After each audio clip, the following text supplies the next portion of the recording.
keep it burning, and Adonai said it must come from olive oil. So, in short, they were commanded to use pure olive oil, and it means it is not mixed with non-olive. Thus, they are not allowed to use just an ordinary olive oil, but the best quality, of course. And this is paramount to lighting the menorah. So Adonai said they're to light the menorah regularly.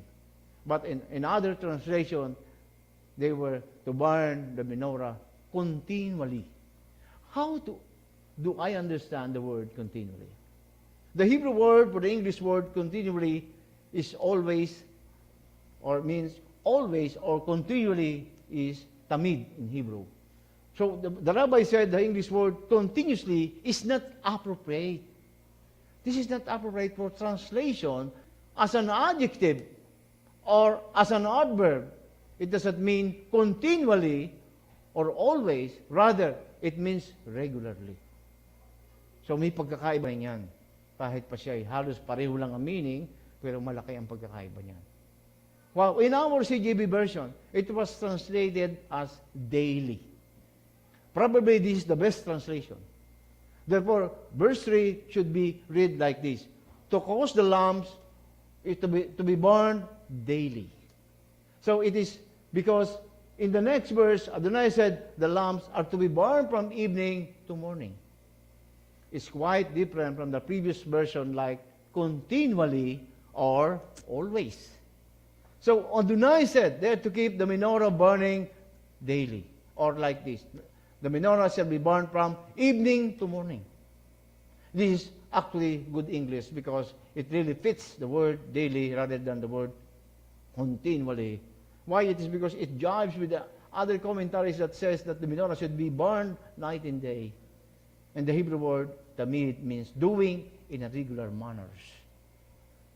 So the word daily connotes not only action, but also specific and literal action. Remember, Hebrew is an action-oriented word, while the Greek Western mind was an abstract-oriented type. So you can compare what is the difference between continually and daily. So it's action versus idea. So Adonai said the menorah should be burned daily. What is the menorah? In English, it was translated as the lampstand, or the seven lampstand, or sometimes refers to a golden lampstand. But using the word golden lampstand in the Jewish mind, it was directly referring to the temple menorah, or not the ordinary menorah that can be found in every Jewish homes. That's a great difference in the use of words. So in the book of Exodus. So as far as the golden menorah is concerned, it's the seven golden lampstands that reside in the holy place of the sanctuary, that gives light inside the holy place.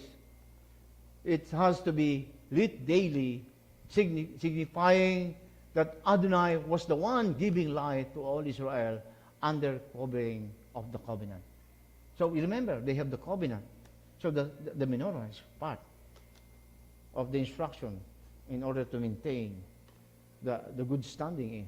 Their good standing in the covenant. So how to produce the pure oil for the menorah?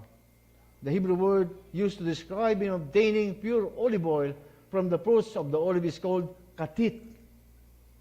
The Hebrew word katit means beaten.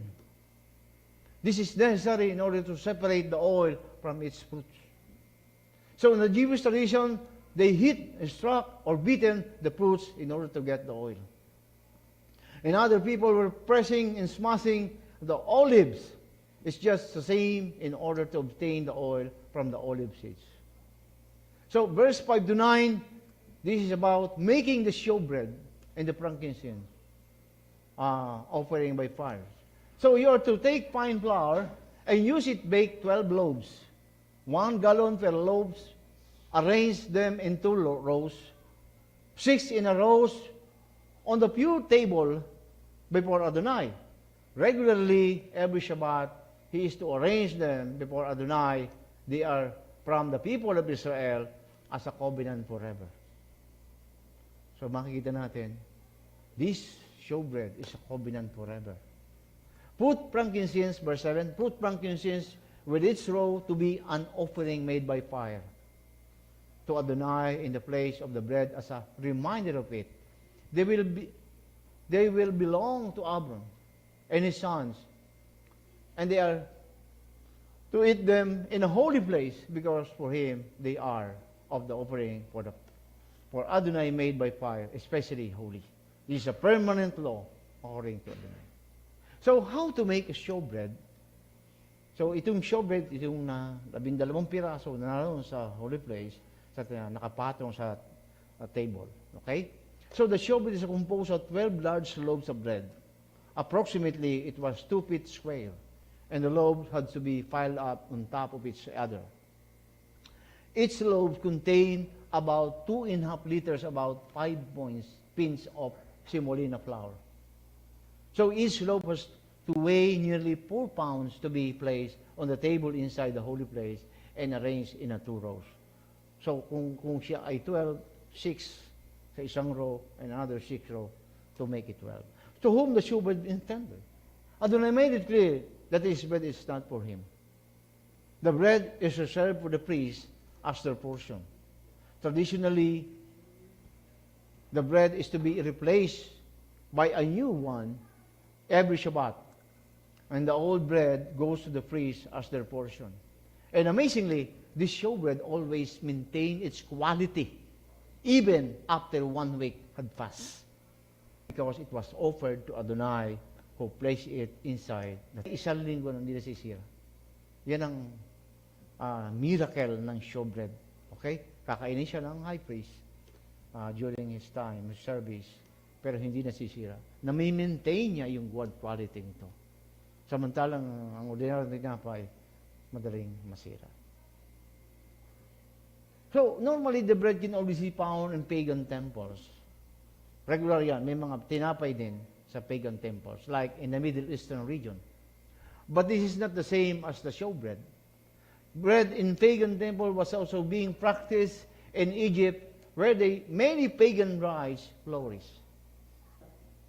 Ay very common na, sabi nga, yung bread na ito, kinakain ito ng mga priest doon sa pagan para magkaroon sila ng extra power. That is in the pagan. Now, let's proceed to verse 7.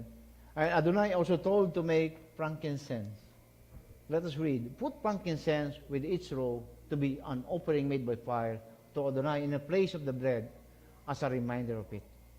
This is a long translation, no? Like in the Christian translation, frankincense is certainly a fragrance matter. Frankincense is not food. Thus, if you mix it with expensive substances like the frankincense. So, to make it clear, the original Hebrew word used here is al, which is usually translated upon. But using the word upon will result into another wrong translation. Why? Look at this. The frankincense shall be put